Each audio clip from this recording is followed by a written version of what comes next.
ನಾವು ಯೂಟ್ಯೂಬಲ್ಲಿ ನೋಡಿದ್ವಿ. ಹೌದಾ, ಯೂಟ್ಯೂಬಲ್ಲಿ ನೋಡ್ಕೊಂಡು ಬಂದಿದ್ದೀರಾ? ಎಷ್ಟು ವಾರಗಳಿಂದ ಬರ್ತಾ ಇದ್ದೀರಾ? ಈಗ 5ನೇ ವಾರ. 5ನೇ ವಾರ. ಸರ್, ಏನು ಸಮಸ್ಯೆ ಇತ್ತು?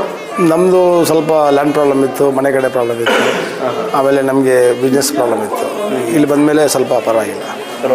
ಎಲ್ಲರೂ ಕೋರ್ಕೊಟ್ಟು ಅನ್ನ ತಿನ್ನ ನಿಮ್ಗೆ ಅನಿಸ್ತು ಇವಾಗ? ನನಗೆ 2ನೇ ವಾರದಲ್ಲೇ ಅನ್ಬಿಡ್ತೀನಿ. 2ನೇ ವಾರದಲ್ಲೇ ಗೊತ್ತಾಗ್ಬಿಡುತ್ತೆ, ಒಳ್ಳೇದಾಗ್ತಾ ಇದೆ. ಆಯ್ತು, ನನಗೆ ಆಯ್ತು, ಬಂದು ಹೇಳಿದ್ವಿ. ಖುಷಿ ಆಯಿತು. ಇದೆ. ಇದಕ್ಕೆ ನಾವು ಮತ್ತೆ ಕಂಟಿನ್ಯೂ ಇವತ್ತು ಅಮಾವಾಸ್ಯೆಗೆ ಮತ್ತೆ ಕಂಟಿನ್ಯೂ ಮಾಡ್ಕೊಂಡು ಬಂದಿದ್ದೀವಿ. ಇಲ್ಲ, ಇದು ಚೆನ್ನಾಗಿದೆ. ಇಲ್ಲಿ ಆ ಥರ ಏನಿಲ್ಲ. ನಮ್ಮ ಹತ್ರ ₹100 ಟೋಕನ್ ಇಸ್ಕೊಳ್ತಾರೆ. ಅದು ಬಿಟ್ಟರೆ ಬೇರೆ ಏನಿಲ್ಲ. ನಾವು ಮತ್ತೆ ಪೂಜೆ ಕೊಡ್ತೀವಿ. ಅದು ಬಿಟ್ಟರೆ ನಮ್ಮ ಇಲ್ಲಿ ದುಡ್ಡು ಕಾಸು ಕೇಳೋದು ಯಾರೂ ಇಲ್ಲ.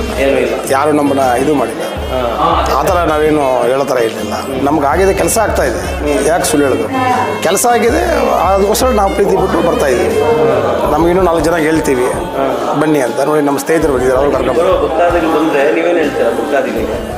ಒಳ್ಳೇದಾಗಿರ್ತದೆ. ಬರಬೇಕು ಸರ್. ಈಗ ನನಗಾಗಿದೆ, ಅವ್ರಿಗಾಗಬೇಕಲ್ಲ. ಈಗ ನನಗೆ ಒಳ್ಳೇದಾಗಿದೆ ಅಂದಮೇಲೆ ಅವ್ರಿಗೂ ಒಳ್ಳೇದಾಗಬೇಕು. ಅವಾಗ ನನಗೂ ಆಸೆ, ಅವ್ರಿಗೂ ಆಸೆ, ಎಲ್ಲರಿಗೂ ಆಸೆ.